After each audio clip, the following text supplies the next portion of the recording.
우리 함께 인사하겠습니다. 잘 나오셨습니다. 성도님 얼굴만 봐도 은혜가 됩니다. 사랑하고 축복합니다. 사랑하고 축복합니다. 요셉의 인생을 역전시켜 주신 하나님이라는 제목으로 말씀의 은혜를 함께 나누겠습니다.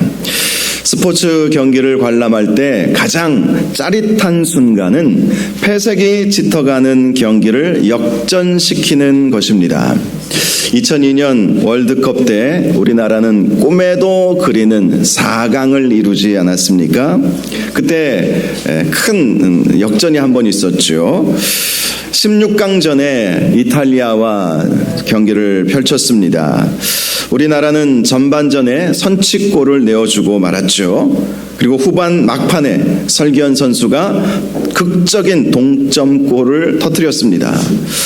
2002년을 기억 못하는 우리 20대 청년들은 도무지 무슨 얘기를 하는지 모르겠지만 그 일을 기억하는 우리들은 얼마나 그때 감동을 받았는지 몰라요. 저는 그때 미국에서 유학 중에 새벽에, 한국에서는 이제 저녁에 했지만 미국에서는 새벽에 했거든요. 새벽 2시, 4시 뭐 이렇게 했기 때문에 우리 교인들하고 함께 어느 한 집에 모여서 함께 잠을 자고 저녁에 같이 식사하고 잠을 자고 이제 새벽에 이제 막 서로 깨워가지고 당시에 제일 큰 TV가 있었던 집사님 집이 40인치였거든요. 오늘날은 40인치 별로 안 커 보이는데 옛날에는 대형 스크린이었어요. 그래서 그 40인치 모니터 앞에서 막 응원을 했던 기억이 있는데 그때 연장전에 이제 돌입을 하게 되었습니다. 그리고 안정환 선수가 그때는 골든골 제도였어요. 끝까지 연장전 끝까지 안 하고 이 연장전에서 골을 먼저 넣으면 그 팀이 이기는 거예요. 그런데 안정환 선수 테리우스죠. 테리우스. 네, 근데 지금은 이제 아주 넉넉한 아저씨가 되어버렸더라고요. 그때는 머리도 길고 아주 핸섬 가이였는데 그때 헤딩으로 역전골을 터뜨리면서 8강에 들어가게 되었습니다. 그때 유명한 세리머니가 있었죠. 네, 반지에다 키스하는 거. 묻 남자들의 구박을 많이 받게 되었던 순간이었습니다. 당신은 왜 그렇게 못하냐고 뭐 그렇게 하기도 했었는데요. 8강전에는 스페인과 싸웠죠. 이 경기는 전후반 내내 골을 내지 못했어요. 연장전에서도 골을 내지 못했습니다. 그리고 승부차기로 이제 승부를 결정을 지어야 했는데 계속해서 서로 골은 들어가는데 이 승부가 결정이 나지 않는 거예요. 마지막 홍명보 선수가 이제 등장을 합니다. 홍명보 선수가 골을 넣으면 이기게 되는데 온 국민의 바람대로 홍명보 선수의 그 골이 골망을 가르면서 우리나라가 역사적인 4강을 이루게 되었던 것입니다. 당시 그 어떤 나라도 우리나라가 4강에 들어갈 것이라고는 상상조차 하지 못했습니다. 그러나 이탈리아와 스페인을 차례대로 꺾고 그 놀라운 반전이 이루어지게 되었던 것입니다. 그래서 항상 스포츠 경기를 볼 때마다 역전을 기대하죠. 역전. 내가 응원하는 팀이 역전하면 좋겠다. 물론 이루어질 때도 있고 그렇지 않을 때도 있죠. 지난번 한화가 LG와 경기하면서 저는 내심 역전, 극적인 역전을 이루면 좋겠다 이렇게 마음을 먹고 경기를 관람했습니다.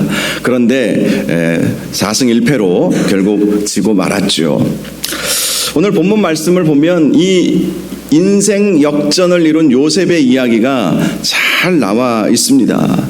그는 노예였고 또 죄수였음에도 불구하고 애굽이라고 하는 나라의 총리가 되는 인생 반전이 이루어지게 되었던 것이죠. 그 누가 요셉이 애굽의 총리가 될 수 있을 것이라고 상상조차 할 수 있었겠습니까? 그런데 그러한 인생 반전의 역사가 요셉에게 이루어지게 되었던 것입니다. 한마디로 요셉의 입장에서는 짜릿한 극적인 역전승과도 같았던 것입니다. 당시 애굽의 바로 왕은 요셉이 자기의 꿈을 해석해주고 앞으로 어떻게 해야 할지 처방까지 내려준 것을 듣고 너무나도 좋게 여기게 되었습니다. 오늘 본문 37절에 그렇게 말씀하고 있죠. 그도 그럴 것이 앞으로 7년간의 풍년이 올 것이고 그 후에 7년간의 대흉년이 오게 될 것인데 그러한 일을 어떻게 대비해야 하는지에 대한 방도를 알려주었으니 이 바로는 또 신하들과 함께 감동을 받을 수밖에 없었습니다. 바로는 신하들에게 말합니다. 이와 같이 하나님의 영에 감동된 사람을 우리가 어찌 찾을 수 있으리요. 당시 바로의 꿈은 애굽의 그 어느 주술사도 그 어느 현인들도 능히 해석해낼 수가 없었습니다. 그런데 요셉이 바로의 꿈을 해석해 주었고 그에 대한 처방도 내려주었으니 바로가 보기에 요셉이 믿는 하나님의 영으로 충만한 사람이구나 라는 것을 인정할 수밖에 없었던 것입니다.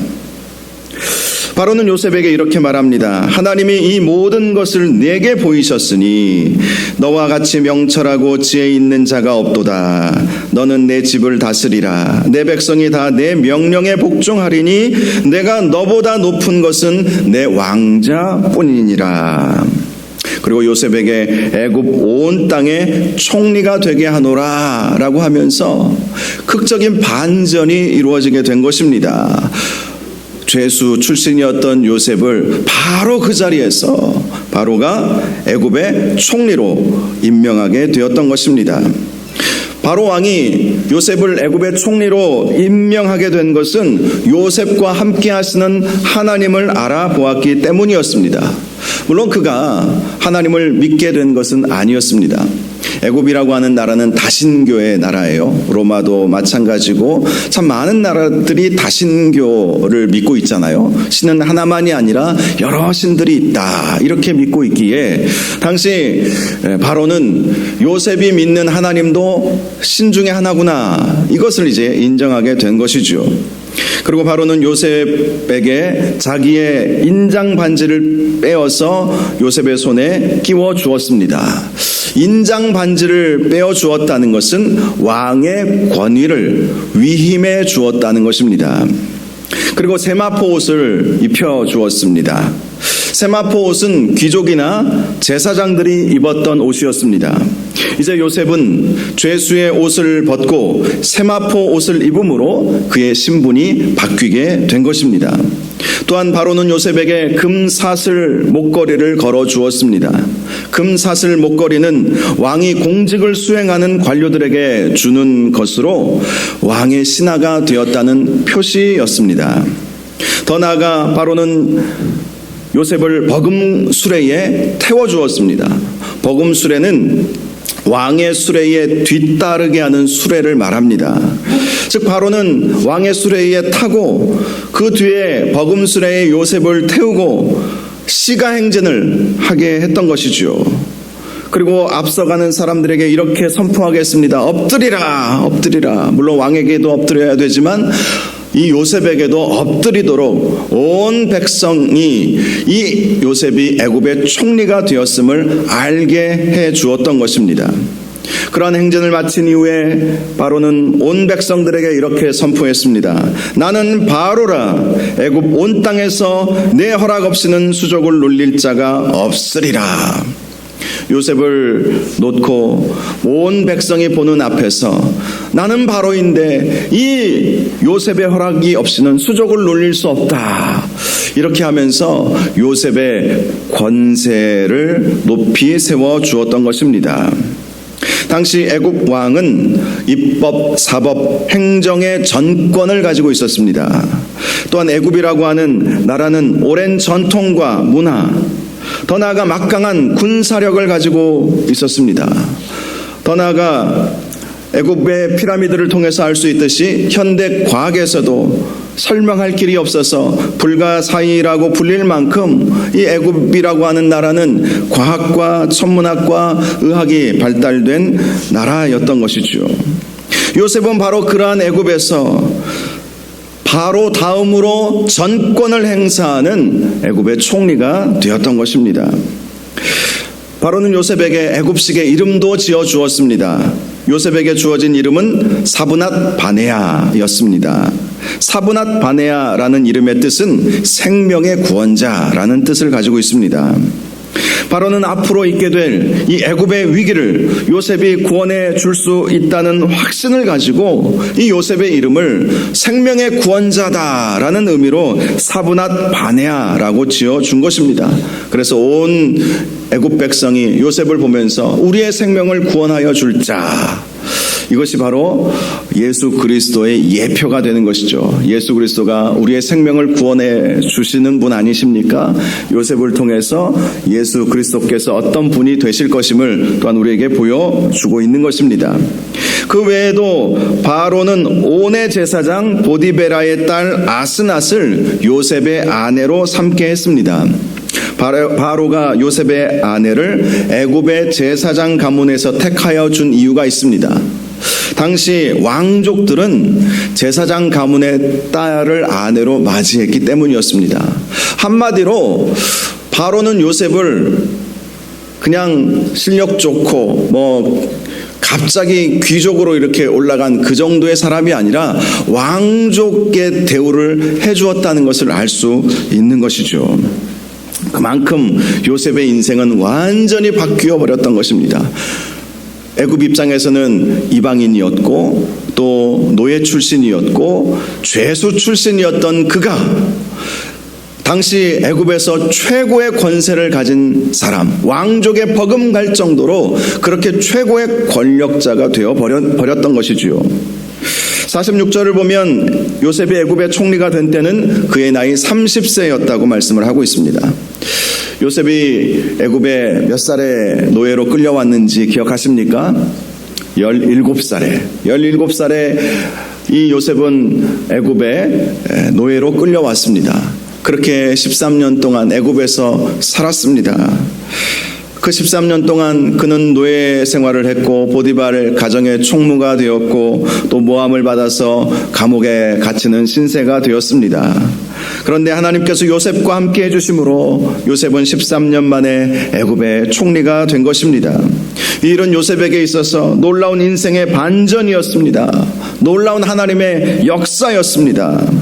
아무 힘도 없던 그가 최고의 힘을 갖게 된 것입니다. 하나님은 요셉과 함께하여 주심으로 요셉에게 형통의 복을 허락하여 주셨던 것입니다. 저와 여러분의 삶에 있어서도 이러한 인생 역전, 하나님께서 함께하심으로 은혜 베풀어 주시는 형통의 은혜가 있기를 주님의 이름으로 축원합니다. 우리 자녀들도 그러한 은혜가 있기를 바랍니다. 아무리 밑바닥까지 내려갔을지라도 하나님께서 함께하여 주시는 인생은 다릅니다. 하나님께서 그를 일으켜 세워 주실 것입니다.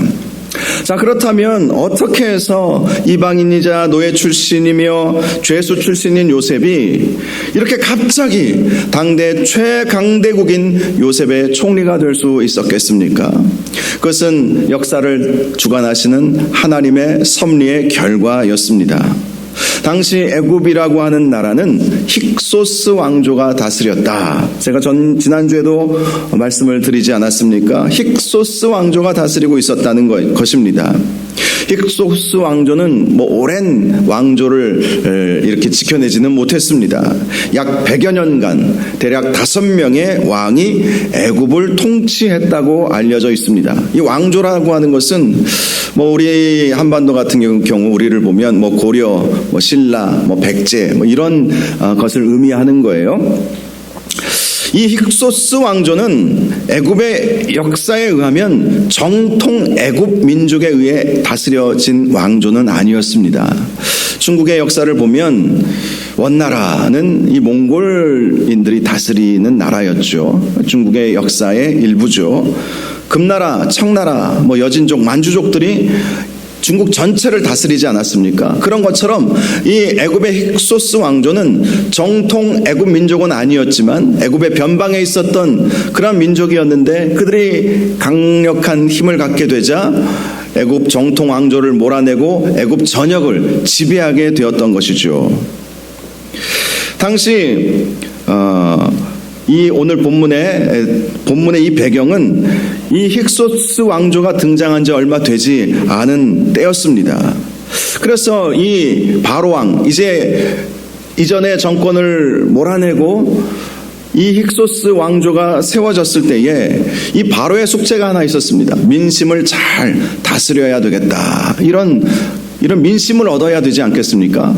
민심은 천심이다, 이런 말이 있듯이 바로 왕의 숙제는 민심을 잘 다스려야 자기의 이 왕조가 오래도록 유지될 수 있었던 것이지 않겠습니까? 그런데 앞으로 애굽에 큰 위기가 찾아오게 될 것이고 그 위기를 요셉이 해결해 줄 수 있다고 확신했기에 요셉을 바로는 그렇게 높은 자리에 세울 수 있었습니다. 그리고 요셉이나 이 힉소스 왕조나 이방인 출신들이잖아요. 그러니까 이 이방인 출신이었던 이 요셉을 애굽의 총리로 등용하는 것은 큰 문제가 없었던 것이죠. 바로 이것이 역사를 주관하시는 하나님의 섭리였던 것입니다. 하나님은 오늘날에도 역사를 주관하시고 하나님의 백성을 도우시기 위해서 섭리하여 주신다는 사실을 믿으시기를 바랍니다. 하나님은 이 역사를 하나님의 섭리 가운데 운행하고 계십니다. 그러므로 우리가 항상 생각해야 할 것은 우리에게 오는 어떤 고난이라 할지라도 하나님의 섭리 가운데 있다라는 사실입니다. 하나님은 반드시 합력하여 선을 이루실 것이다. 지금은 내가 힘들고 어려울 수 있겠지만 이 또한 지나갈 것이고 하나님은 반드시 가장 좋은 것으로 우리에게 응답하여 주실 것이다. 섭리하시는 하나님, 역사를 주관하시는 하나님이 무엇을 못하시겠습니까? 이 요셉 한 사람을 애굽의 총리로 세우도록 하신 것, 아무리 그가 똑똑해도 어떻게 애굽 정통 왕조가 다스리고 있었다면 그 이방인을 바로 다음에 최고의 권세자로 아무리 그가 지혜롭고 아무리 똑똑해도 그렇게 세울 수는 없지 않겠습니까? 그런데 역사를 주관하시는 하나님께서 요셉을 애굽의 총리로 세우지 않으면 안 되도록 그렇게 모든 상황을 몰아가셨던 것입니다. 하나님은 우리도 모든 상황을 선하게 만들어 가셔서 우리를 지키시고 보호하시고 하나님의 은혜 가운데 살도록 반드시 만들어 주실 것입니다. 중요한 것은 요셉이 늘 하나님을 붙잡았던 것처럼 우리도 하나님을 붙잡으면서 살아야 한다는 것이죠. 하나님만을 바라보고 내 인생 가운데 개입하셔서 가장 선한 길로 인도하여 주실 것이다 라는 그러한 믿음으로 사는 그 마음, 그 믿음을 우리는 잊지 말아야 하는 것입니다. 요셉이 애굽의 총리가 되자 요셉이 말한 대로 애굽에는 7년간의 풍년이 있게 되었습니다. 요셉은 그 7년간 곡식을 허비하지 않도록 잘 관리를 했습니다. 각 성읍마다 곡식을 창고에 쌓아두게 했습니다. 그랬더니 그 쌓아둔 곡식이 바다 모래같이 심이 많아 셀 수가 없을 정도가 되었다라고 말씀을 하고 있습니다. 요셉이 바로의 꿈을 해석해 주면서 내렸던 처방은 7년 풍년의 기간 동안에 수확량의 5분의 1을 저장해 두라는 것이었어요.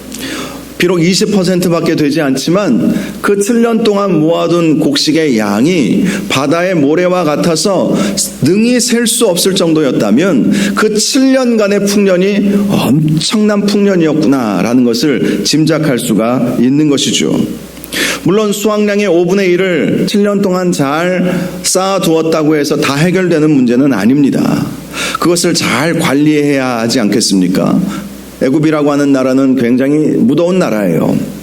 그래서 잘 관리하지 않으면 1년차, 2년차, 3년차 때 모아두었던 것들은 다 썩어버리고 맙니다.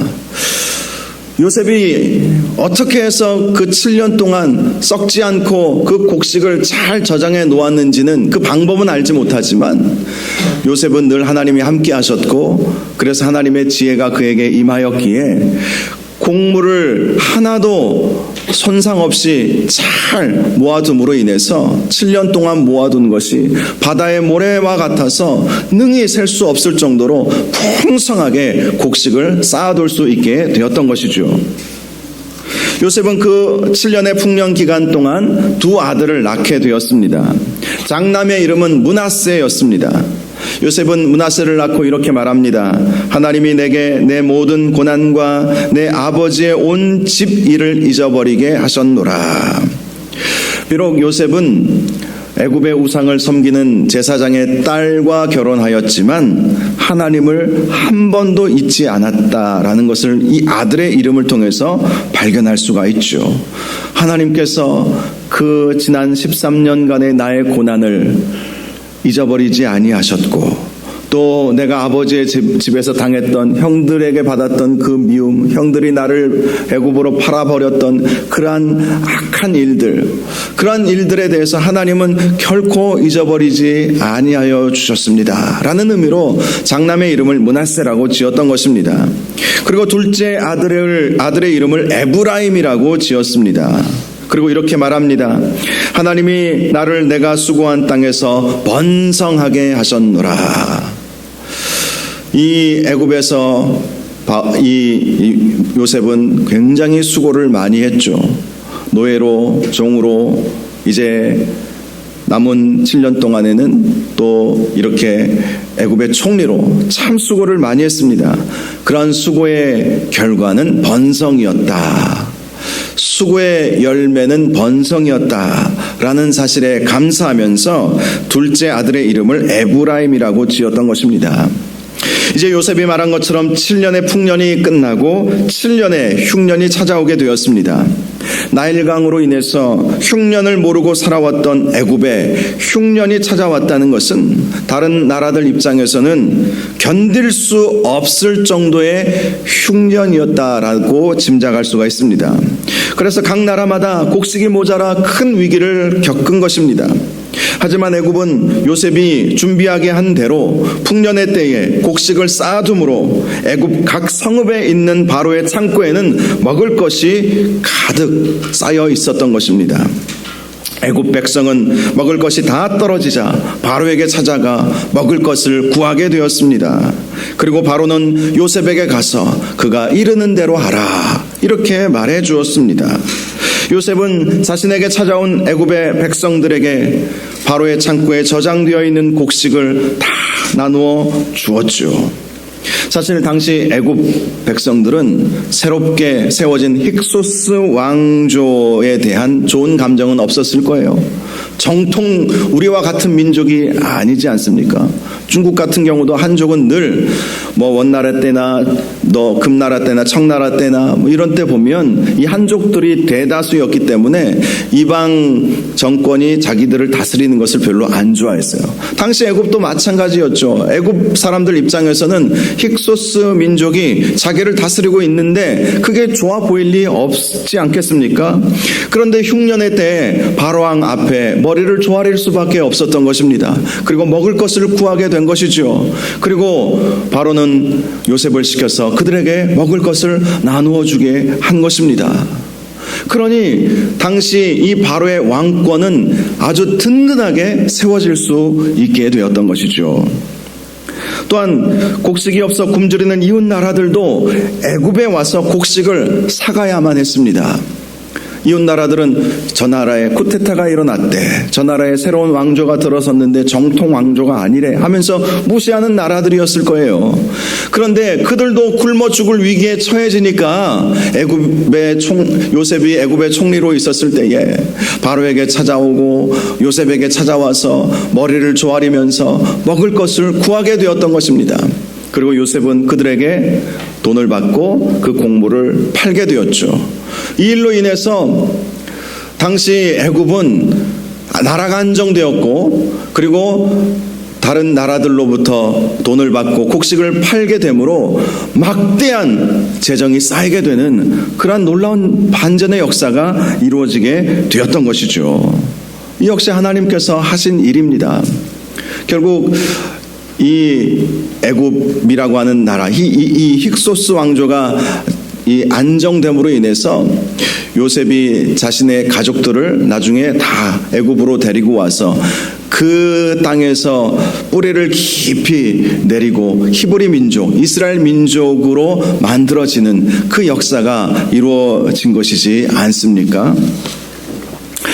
이처럼 하나님은 요셉의 인생을 완전히 바꾸어 주셨던 것입니다. 역전의 명수이신 하나님이라는 말이 있습니다. 요셉의 인생을 완전히 역전시켜 주시고 반전시켜 주시고 그 노예와 죄수였던 그 요셉을 애굽의 총리가 되게 하시고 애굽 온 백성이 그 앞에 머리를 조아리게 하시고 또 다른 나라 고관들까지도 요셉 앞에서 머리를 조아리며 먹을 것을 구하도록 그렇게 만드셨던 것이죠. 하나님은 바로 이렇게 요셉의 인생을 역전시켜 주셨던 것입니다. 그리고 우리의 인생도 그렇게 바꾸어 주실 것입니다. 미국 헐리우드의 영화 제작사 사장의 이야기가 있습니다. 한때는 몇 편의 영화로 돈도 많이 벌었지만 계속된 실패로 파산일보 직전에 놓였습니다. 마지막 재산을 다 긁어 모아서 아프리카를 배경으로 한 영화를 제작하려고 했습니다. 그런데 이 사장이 고용한 감독은 다큐멘터리, 즉 기록영화 전문이었어요. 사실 이 제작자는 아름다운 아프리카의 로맨스를 그려야 되겠다 이렇게 생각을 했지만 찍어놓은 필름을 보니까 이게 기록영화 수준밖에 안 되는 거예요. 결국 이 제작자는 빚더미에 올라앉았고 영화계에서 완전히 매장당할 형편에 놓이게 되었습니다. 그때 그는 자신의 실패가 도저히 믿겨지지 않아서 어느 여관방에 틀어박혀서 왜 내가 실패하게 되었을까? 왜 내가 실패하게 되었을까? 깊이 그렇게 자신의 뒤를 돌아보았습니다. 그러다가 번쩍이는 영감을 하나 얻게 되었습니다. 비록 실패했지만 자기가 함께 이 영화 감독과 함께 아프리카에 가서 갖은 고생 끝에 찍어온 필름 속에 엄청난 재산이 숨겨져 있다는 사실을 발견한 것입니다. 그래서 그는 아프리카의 동물들과 사막과 원주민들을 찍은 필름들을 다른 제작자들에게 쪼개어서 팔 아이디어를 떠올렸습니다. 그 생각은 적중해서 막대한 비용으로 아프리카로 가서 영화를 제작하려던 제작자들이 그 필름을 사겠다고 나서게 된 것입니다. 결국 그는 재기에 성공했고 멋진 한 편의 인생 역전 드라마를 찍게 되었습니다. 그는 영화 사업에 성공한 뒤 이런 말을 했습니다. 한두 번의 실패에 등 돌리지 마십시오. 오히려 그 실패 속에 감춰진 엄청난 재산을 찾아내십시오. 한두 번 실패했다고 절망하고 낙담하지 말고 그 실패 속에서 보물이 있다는 것을 깨닫고 그것을 찾아보라는 것이죠. 요셉이 그런 것 아니겠습니까? 요셉은 형들의 미움을 받아서 애굽의 노예로 팔려갔을 때 그는 실패한 인생이라고 말할 수밖에 없었을 것입니다. 그런데 그 실패 속에서 그는 절망하지 않았던 것이죠. 실패 속에서도 하나님을 붙잡았던 것입니다. 그리고 하나님은 그와 함께 해주셨던 것입니다. 그래서 그가 애굽의 총리가 될 수 있었던 것입니다. 하나님은 우리를 선하게 인도하여 주시는 하나님이심을 꼭 믿으시기를 바랍니다. 요셉이 종으로 팔려가게 되고 옥에 들어가게 된 것은 어찌 보면 하나님의 섭리의 과정 가운데 있었던 것입니다. 요셉은 그 과정 속에서도 결코 인생을 포기하지 않았습니다. 아무리 상황이 힘들고 어려워도 섭리하시는 하나님을 굳게 믿었던 것이죠. 나에게 어렸을 때 꿈을 부어주셨던 그 하나님께서 반드시 그 꿈을 이루어 주실 것이라고 확신하며 살았던 것입니다. 그래서 절망 속에서도 절망하지 않고 하나님을 붙잡으며 살았던 것입니다. 하나님은 그런 요셉에게 은혜를 베풀어 주시고 그를 형통케 하여 주시고 그를 당대 최강대국인 애굽의 총리가 되게 해 주셨던 것입니다. 하나님은 하나님의 백성을 사랑하신다는 사실을 꼭 기억하시기를 바랍니다. 하나님이 우리를 사랑하지 누가 우리를 사랑하겠습니까? 사람의 사랑은 한계가 있습니다. 그러나 하나님의 사랑은 무한합니다. 하나님은 우리가 하나님만을 바라보고 하나님만을 찾을 때에 가장 좋은 것으로 우리에게 응답하여 주실 것입니다. 요셉을 보십시오. 그 누가 이렇게 좋은 인생이 될 것이라고 생각했겠습니까? 그런데 하나님께서 그렇게 만들어 주셨던 것입니다.